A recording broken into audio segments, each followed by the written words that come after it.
Hello friend, welcome back to our channel. सौर मंडल, जिसे हम अपना घर कह सकते हैं। स्पेस में हमारी वो पहचान जिसे हम पूरी आकाशगंगा यानी गैलेक्सी में जाने जाते हैं। तो आज इस लेख में हम इसी सौर मंडल के बारे में जानेंगे।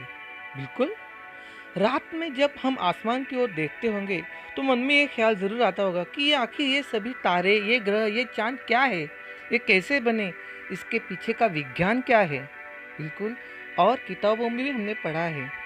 जब आप इन्हें सच में अपनी आंखों से आसमान में देखते हो तो आपके मन में अलग ही ख्याल आते होंगे जिनका किताबों से कोई मतलब भी नहीं होता होगा।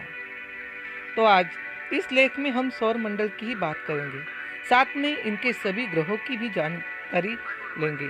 हमारा सौर मंडल जो खुद सूर्य की सीमा से बंधा हुआ है, ये खुद अपने अंदर इतने रहस्य समेटे हुआ है कि इन्हें समझने में हमें कई वर्ष लग सकते हैं।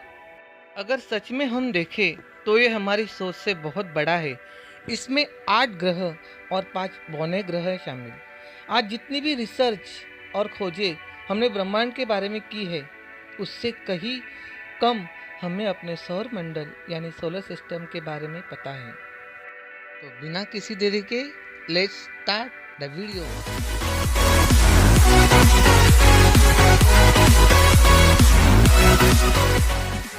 सूर्य हमारे सौर मंडल का आधार है। इसे हम सौर मंडल का भगवान भी कह सकते हैं। इसकी वजह से ही ये सोलर सिस्टम में टिका हुआ है। ये एकमात्र तारा है जिसकी ऊर्जा से ही हम जीवित हैं। पूरे सौर मंडल का 99.8% द्रव्यमान इसी में समाया हुआ है। सौर मंडल में 8 ग्रह है जो इस प्रकार है: Mercury, Venus, Earth, Mars, Jupiter, Saturn, Uranus, Neptune.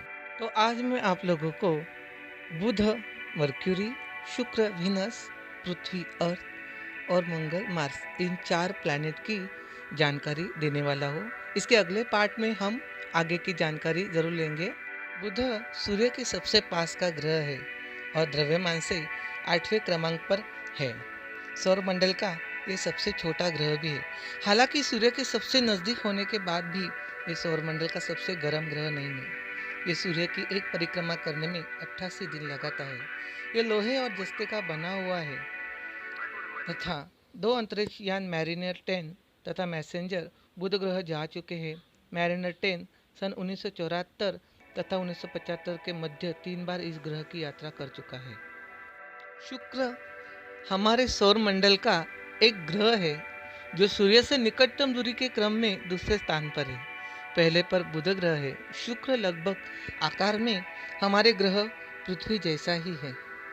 हम रात में आकाश की ओर देखते हैं तब चंद्रमा के बाद सबसे ज़्यादा चमकने वाला अगर कोई आकाश पिंड है तो वह शुक्र ग्रह है।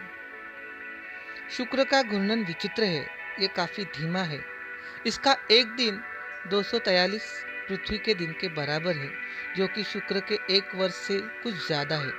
शुक्र का घूर्णन और उसकी कक्षा कुछ हम इस तरह है कि शुक्र की केवल एक ही सतह पृथ्वी से दिखाई देती है।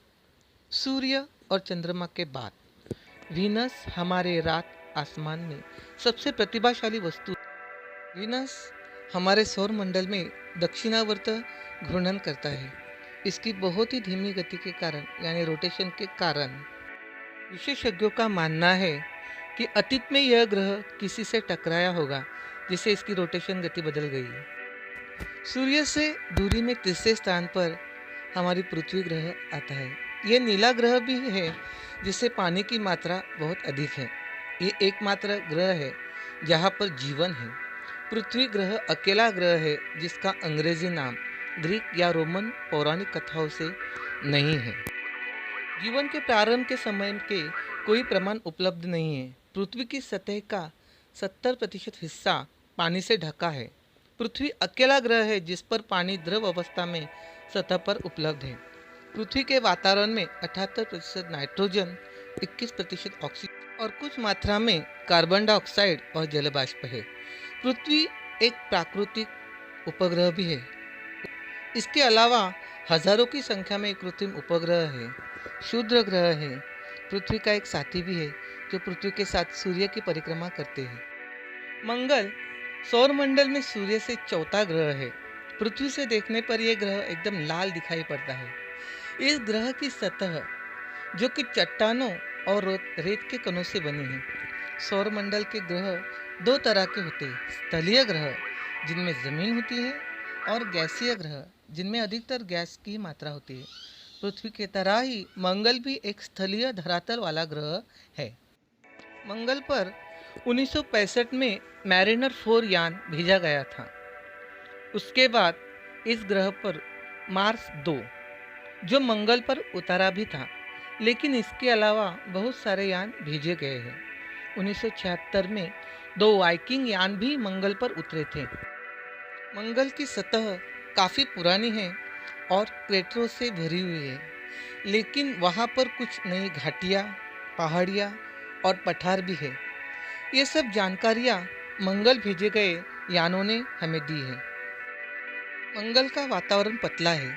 वातावरण में 95.3% carbon dioxide, 2.7% nitrogen, 1.6% organ, 0.15% oxygen और 0.3% जल बाष्प समाया हुआ है। सो गाइस, आज की वीडियो के लिए इतना ही। और अगर आपको वीडियो पसंद आया हो तो हमें कमेंट करके ज़रूर बताना, और अगर आप चाहते हैं तो हम इसका दूसरा पार्ट भी ज़रूर बनाएंगे। तब तक मैं मिलती हूँ आपको अगली वीडियो में, and thanks for watching. Bye.